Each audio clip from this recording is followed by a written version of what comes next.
Hello there, you are watching the Press Preview, a first look at what's on the front pages as they arrive. In the next half hour, we'll see what's making the headlines with Red Box reporter for The Times, Mhari Aurora, and PR consultant Alex Deane. So let's see what's on some of those front pages for you now. The Telegraph leads on the Treasury accusing Business Secretary Kwesi Kwarteng of making misleading claims about plans to offer an energy bailout to struggling factories. That story is also on the front of the Metro with a picture of Mr Kwarteng and Chancellor Rishi Sunak and the headline, "Look who's not talking." The FT reports that metals tycoon Sanjeev Gupta is to inject £50 million of fresh funding into his UK steel plants. NHS staff face abuse from patients over long waiting lists. That's on the front of The Guardian. The Mail reports that there's a severe shortage of GPs, with one family doctor serving 2,000 patients in some parts of the country. Boris Johnson on holiday in Marbella is the lead for The Mirror. On the front of The Sun, Tyson Fury's boxing victory over Deontay Wilder. And The Star says sub-zero temperatures are on the way, calling it Snowmageddon. Ooh, chilly. And we're joined tonight by Mhari Aurora and Alex Deane. Welcome to you both. Let's start off, first of all, with the Metro. The headline there, "Look who's not talking," and Rishi Sunak and Kwesi Kwarteng pictured smiling, but I don't think there are going to be many smiles today. This is almost open warfare in the Cabinet, isn't it, Alex? Well, I don't know about that, but you better believe... They've accused him of lying in no uncertain terms. I think that members of the public will be looking at this wanting these two departments to be talking to one another. There's no doubt that we've got a crisis over energy and the need to supply both businesses and homes. And in my view, these departments should be talking to one another. I mean, if Kwesi Kwarteng jumped the gun and said, we're in talks, and the Treasury said, no, we're not, I think most people will think Kwesi Kwarteng's right. We should be seeing these departments talking to one another over what we do next in business and home supply. So I think Kwarteng's right that we should be talking about these things, and I think we should have some continuity of supply and certainty about it. And it's a shame. But Alex, I wonder if you can comment, though. Why would the Treasury openly disagree with what the Business Secretary has said? What's the reasoning behind that? Yeah, it's a fair question. And I think that he's almost certainly said that he wants to be in talks, and perhaps he thought that they'd begun some conversation that, in the Treasury's view, hadn't begun yet. But plainly it should have done, because we, as the public, need to have some certainty about what's happening next in our energy supply. There's no mystery about the fact that there's need to know what's happening next in energy. And for the last couple of months, we've been talking about where we're getting our gas from and what's happening next in energy. And our business secretary is only right to be concerned about it and saying that he's going to talk to Treasury about it. So to the extent to which they're not talking about it yet, I think most people will be saying, come on, Treasury, talk to this person. And to the extent to which this is kind of airing their dirty linen in public, to my perspective, this is a bit of the lack of opposition, meaning the Conservative Party can create some opposition for itself. To my perspective, Kwarteng should be talking to Sunak right now, and I would have thought they already were. So I can quite understand why Kwarteng where he is. Mhari, what do you make of it? The Treasury have, I mean, however you dress it up, they have accused the Business Secretary of lying and actually gone as far as to say that it's something he's done before. Yeah, and I think it's extraordinary that they didn't just say it's not true, but they also said he's done this before. So it's probably a bit of an exaggeration to say dragging his name through the mud, but at the same time, it's not a good look for the government to be seen to be divided, not speaking to each other, not really on the same page. And if Kwesi Kwarteng did say we're in talks and technically they hadn't done, the assumption would have been, I hope to be in talks because we need to sort this out. Sure. So, just as you just said, people will be asking, well, why? Why are you not in talks, and why are you actively calling him out and saying he's lying rather than actually focusing on the problem and fixing the problem? People don't want to see these kind of internal spats in the party, internal spats in the cabinet. They just want people to get on with it so that they can go and fill up their tanks, they can go and buy their courgettes from the supermarket and get on with their lives. So it's very interesting that they decided to kind of turn this into something that was a strategic choice. They didn't have to do that. They've made an active decision to call this out and say, this is a lie, he's a liar, and he does it often. So it's not a great look for the... See, that's what I'm trying to get to the bottom of. Why do that? What do you think the strategy is, Alex? Well, if what you're trying to do is ascribe blame somewhere, and to me it seems like the blame's got to sit with the Treasury press team, because they've decided to blame a cabinet secretary, they've decided to blame a minister of the Crown who's seeking to have conversations about the future of our country, rightly in my view. And I think Mhari is right. Most people don't want to see this kind of internal exchange. Now, why they've decided to do that, that's a very fair question. What they've decided to do, that's very clear. One department blaming another, airing their dirty linen in public, and I think it's a mistake. I think these two departments have got to get together and decide what they're going to say in a united position about what our future of energy policy is going to be.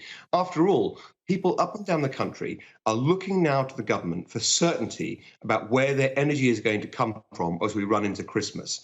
And Kwasi Kwarteng seeking to have a conversation with the Treasury Department about that, quite right too. Good on Kwarteng. Mhari, let's move on to the Mail. And this is a story that will really depress a lot of people who are trying desperately to see their GP. More than 1,000 people per GP. That's the average now that we've reached. It's gone up, I think, by 5%. This is really shocking, isn't it? It is, and it's a kind of long-standing issue that's been going on a long time, even before the pandemic. I mean, there's been frustration around GPs and the lack of access to GPs or the lack of availability. You know, the system where you have to phone up at 9 o'clock on the dot, and if you phone up at 9:01, you've missed all the slots. You know, it's all complete madness. It's slightly archaic, and we shouldn't really have a GP system where it's that difficult to get an appointment when it's something very simple, but also easy to fix, but also needed. I mean, I moved onto a remote kind of video-based GP system before the pandemic, about a year or two before the pandemic, because I was so frustrated with trying to get an appointment. And most of the time, I don't actually need a face-to-face appointment. But there are people, especially depending on the condition you have or how old you are and your exposure to technology, who really do need face-to-face appointments. 2,000 patients per GP is unacceptable.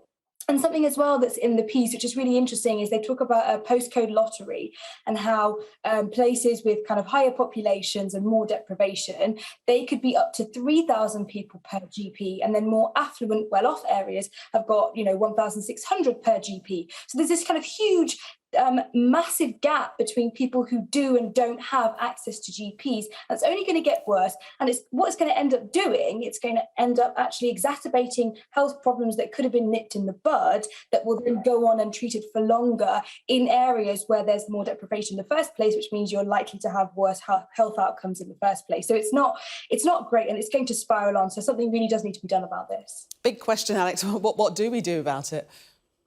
Well, I think Mhari's put her finger on, with her discussion about the remote appointments, about how we may have got to where we are now. I think that the coronavirus situation with lockdown and remote appointments may have papered over the current situation, because people have been seeing their doctors remotely for some time. And that's led to a situation in which people don't go to the surgeries. And, what difference does it make to the doctor if they've got 1,000, 2,000 or 3,000 people by remote appointments, which you may or may not get? In the end, we're almost certainly going to need to recruit more GPs, and we're almost certainly going to need to have more ability to see your GPs, which is quite a different point to the number of GPs that we have.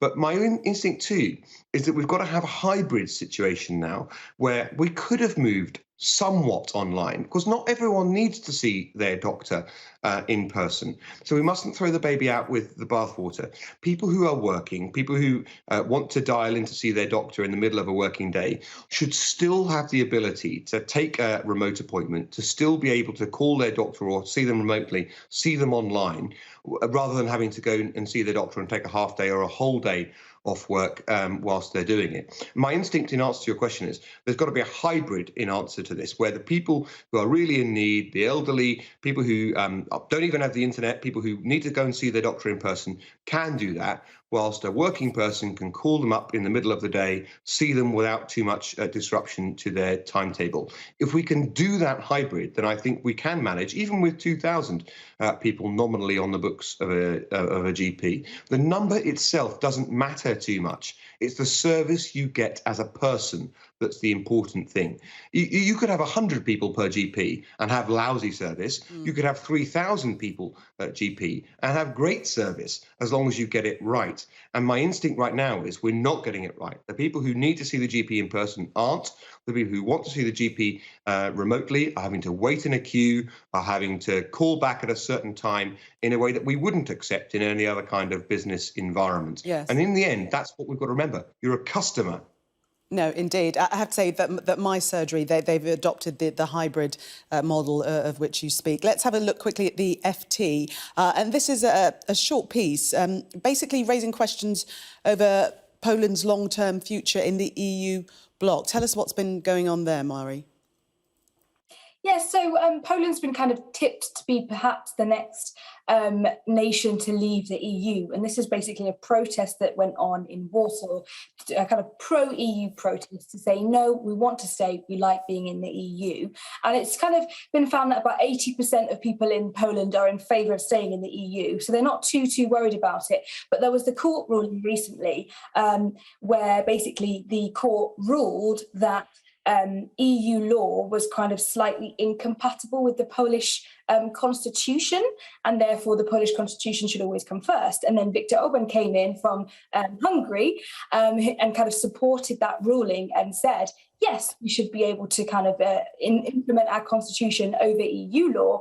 Didn't best please the EU. So there's kind of tensions there. But I do think at the same time, if there is overwhelming support for the EU and for what it stands for and for staying in the EU in Poland, then at the end of the day, for now, we're not going to see a kind of Poland exit from the EU when the majority of the population want to be in it.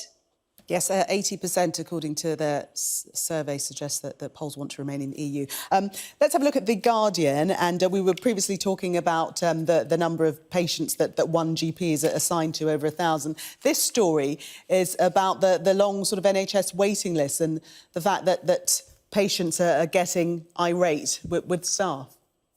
Nobody should abuse anyone else. I mean, that's just a basic matter of politeness. But beyond that, people absolutely shouldn't abuse those who are trying to help them when they've got a healthcare problem. And it seems from this story on the front of The Guardian that there is a new level or an accelerated amount of people abusing people within the NHS, whether that's reception staff, which is discussed in this story, or doctors themselves or nurses who are trying to treat and help them. And whatever your concern, whatever you think about coronavirus, whatever you think about NHS or accident and emergency provision, there is simply no excuse for abusing people who are trying to help you within the NHS. And we've always had a certain amount of unforgivable but reported and stable abuse within the NHS on a Friday night, a Saturday night, when people come in from a punch-up or a troubled night in a nightclub. But this is going beyond that. It seems that we're now seeing an accelerated amount of people abusing those trying to help them within our healthcare system.